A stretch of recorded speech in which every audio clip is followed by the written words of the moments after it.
Good morning, good evening, and good night to all. This is Reading in Solitude, bringing to you a small teaser, I suppose you could say, of an upcoming story. Now, this story is nowhere near completion, so you probably won't be seeing it again for a while, but I figured I kind of wanted to go ahead and read you the first chapter as it is now.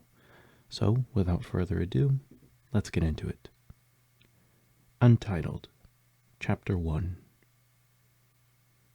There was a time in this world when kingdoms were at war, and those who fought did so for righteous reasons, when a king fought along with his men, and a time when the artistry and theatre of war were just as important weapons as the arms one's soldiers bore. But it came to pass that such formalities fell out of favor as a new form of leaders rose from the lands of East, those whose sole treasure lived in the fruits of victory. Of these leaders came one called Akagi.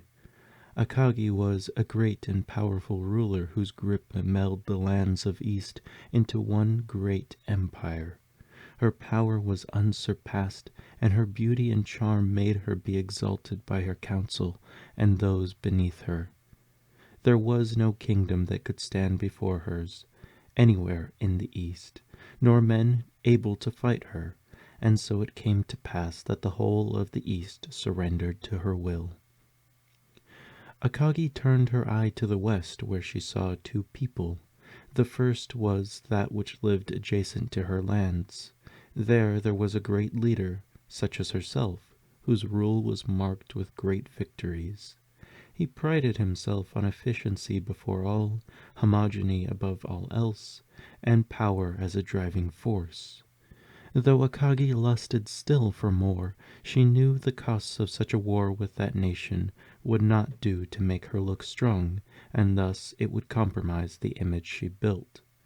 The two leaders knew this of each other and allied themselves, if only to assure the other peace, until the time came when one or the other might betray the agreement first, at a moment opportune for themselves.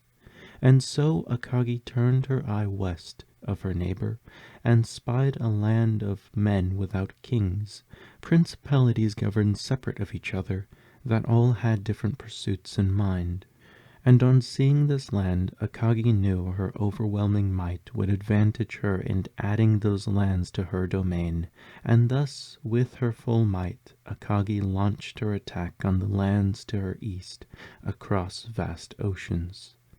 In these lands there lived a tribe of shipbuilders, who, upon hearing of the attack launched against them, the leaders of the tribe convened to discuss a counterattack, and so it was decided that all the able-bodied men of the tribe would be sent to defend their homeland.